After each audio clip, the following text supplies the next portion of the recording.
नमस्कार पशुपालक भाइयों, आज हम खरगोन जिले के ग्राम पंचायत सांगवी में हैं, जिसमें हम पशु पालन यानी कि अपनी यहाँ पर देख सकते हैं पोल्ट्री फार्म है, इसके बारे में चर्चा करेंगे विस्तार से। इस संबंध में हम हमारे साथ चर्चा करने के लिए है डॉक्टर खेमेंद्र रोकड़े सर, पशु चिकित्सालय उनसे है। तो उनसे हम बकरी पालन में किस प्रकार कम इनपुट पर ज़्यादा मैक्सिमम आउटपुट ले सकते हैं, इस संबंध में विस्तृत चर्चा करेंगे। नमस्कार सर, आज हम आपसे ये जानने की कोशिश करेंगे कि वर्तमान परिप्रेक्ष्य में बकरी पालन का क्या महत्व है। जी बिल्कुल, जैसे कि हम देखते हैं कि वर्तमान में जो बकरी पालन है, जैसे कोरोना पीरियड के पहले और बाद की चर्चा करें तो काफ़ी कुछ परिवर्तन आया हुआ है। और यदि हम देखते हैं कि बार बार बात की जाती है, केंद्रीय सरकार भी है, राज्य सरकार भी है, किसानों की आय दुगनी करने के लिए बात करती रही है। तो जब किसानों की आय दुगनी करने की बात आती है तो हम देखते हैं कि जो जनसंख्या का विस्फोट है वो बहुत अधिक है, लेकिन हमारे पास स्रोतों की कमी है, भूमि की कमी है। और हमारा जो क्षेत्र है, निमाड़ क्षेत्र है, ये पूर्ण रूप से बरसात के ऊपर निर्भर करता है, यहाँ की कृषि।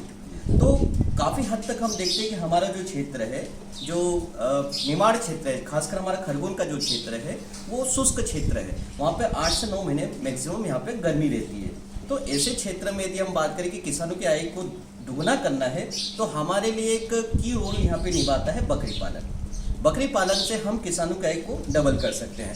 वैसे पहले जो बकरी पालन था वो काफ़ी समय से जो एकांकी परिवार हुआ करते थे, जो गरीब तबके के परिवार हुआ करते थे, जो मध्यम वर्गीय परिवार हुआ करते थे, जिनके पास जमीन नहीं है, उनके लिए आय का प्रमुख साधन हुआ करता था। लेकिन हम बात करें 2015 से 2019 का सिनेरियो देखें तो 2012 में 19वीं पशु संगणना हुई थी, तब यहाँ पे पशुओं की संख्या, बकरियों की संख्या लगभग 136 मिलियन के आसपास थी। लेकिन वही जब अब 2019 में बात करते हैं तो ये लगभग बढ़ करके 147 मिलियन के आसपास हो गई है। तो ये जो आंकड़ा जो 10% बढ़ा है, ये कहीं ना कहीं ये प्रदर्शित करता है कि वर्तमान का जो युवा है, जो अभी रोजगार की तलाश में है, तो वो भी पशुपालन, बकरी पालन की ओर बढ़ा है। और उन्नत जो प्रगतिशील पशुपालक है, उनका भी कहीं ना कहीं रुझान अब बकरी पालन की ओर बढ़ा है। तो इसलिए हमें बकरी पालन पे जो अभी अधिक जोर देना चाहिए, और बकरी पालन वर्तमान परिप्रेक्ष्य में बहुत ही उचित माध्यम है किसानों की आय दुगनी करने का। आपसे हम ये दूसरा सवाल ये पूछना चाहेंगे कि अपने निमाड़ क्षेत्र में पशुपालक कौन सी बकरी का नस्ल चयन करें। बिल्कुल, ये बहुत ही अच्छा प्रश्न है डॉक्टर साहब, क्योंकि हम देखते हैं कि जो हमारा क्षेत्र है, हमने पहले भी चर्चा की थी कि शुष्क क्षेत्र है। तो हमारे यहाँ पे मेन मकसद ये रहता है कि हम बकरियों का पालन कहाँ पे कर रहे हैं, यार हमारे पास कितनी भूमि है, उस पर काफ़ी कुछ हद तक हमें बकरी की नस्ल निर्भर करती है कि कौन सी बकरी का नस्ल चयन करना चाहिए। यदि हमारे पास में चराने के लिए पर्याप्त जगह है तो हम सिरोही नस्ल का चयन कर सकते हैं, उससे हमें ज़्यादा प्रॉफिट मिलेगा। लेकिन यदि हमारे पास में पर्याप्त भूमि है और हम घर पे रह के उसका सही पोषण कर सकते हैं, तो हम वहाँ पे बर्बरी और बेरारी नस्ल का पालन कर सकते हैं। जैसे कि आप मेरे पीछे देख रहे होंगे, ये सारी बर्बरी नस्ल की बकरियाँ हैं। तो इसको हम स्टॉल फिटिंग, जिसको हम बोलते हैं कि घर में ही रख के, बाड़े में ही रख के हम इसकी फिटिंग कर सकते हैं। तो उससे हमें क्या होगा कि अधिक आउटपुट मिलेगा और कम यहाँ पे हमें लेबर भी कम लगेंगे, या तो घर की जो महिलाएं रहती हैं या जो बुजुर्ग रहते हैं वो भी इस बकरी पालन में आपका सहयोग कर सकते हैं। तो ये काफ़ी इफेक्टिव रहेगा कि आप बर्बरी या बेरारी नस्ल का पालन हमारे निमाड़ क्षेत्र को देखते हुए कर सकें। रेडी।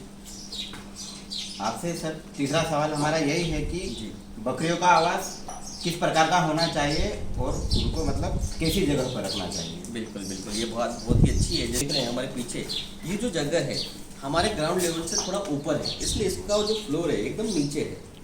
यदि हमें ऐसा लगे कि हमारा जो घर है या जो हमारा बाड़ा है वो ऐसे जगह पर है जहाँ पर कि जल भराव की स्थिति हमें देखने को यदि मिलती है, तो हमें प्रयास ये करना चाहिए कि जो बकरियों का आवास है वो लगभग 1 से 1.5 मीटर हमें ग्राउंड से ऊपर लेना चाहिए, जिससे कि जल भराव की स्थिति पैदा निर्मित नहीं हो। उससे क्या होगा कि बकरियों में इरिटेशन, जो बरसात का सीजन होता है वहाँ पर यदि बकरियाँ गीली होगी तो बहुत सारे जो संक्रमण है वो फैलने के भी चांस ज़्यादा होते हैं।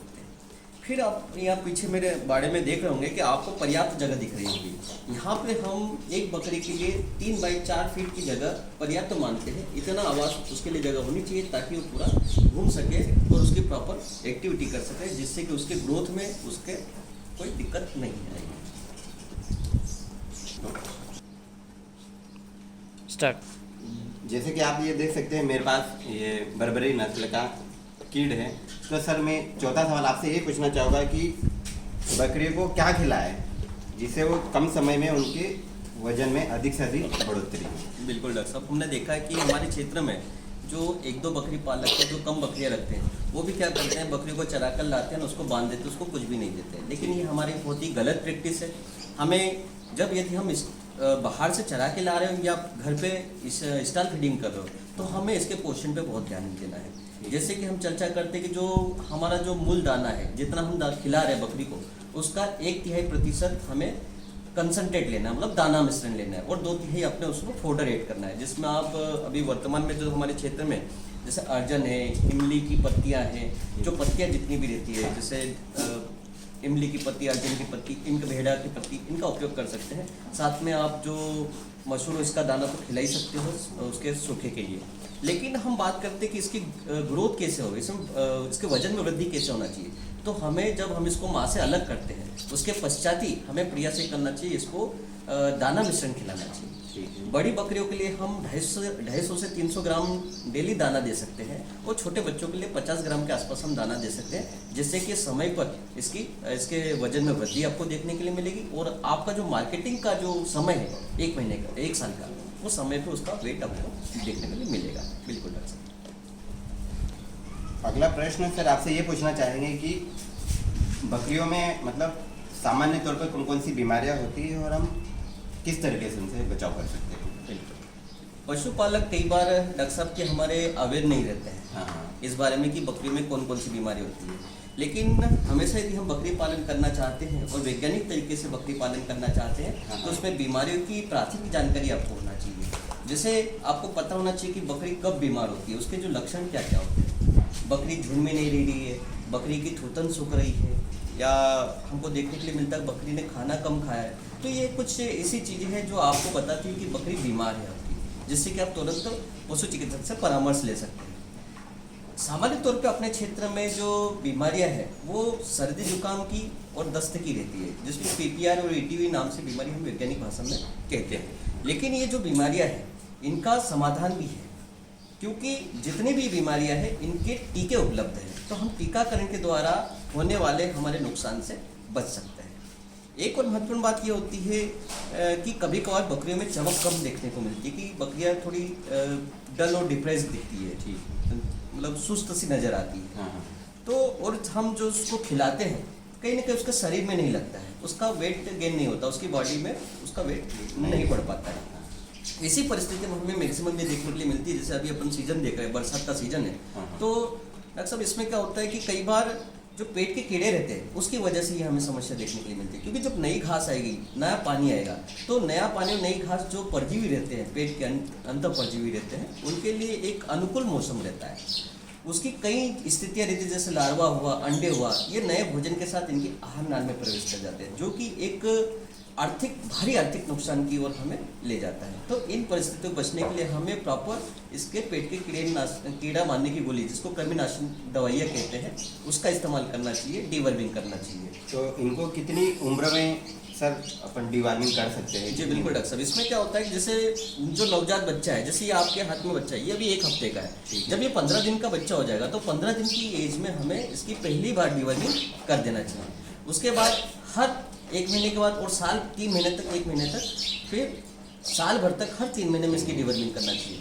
और जब वयस्क हो जाए तो हमें बरसात के पहले या बरसात के बाद में, यदि आप चाहो तो 1 बार या 2 बार आप इसकी डीवर्मिंग कर सकते हैं।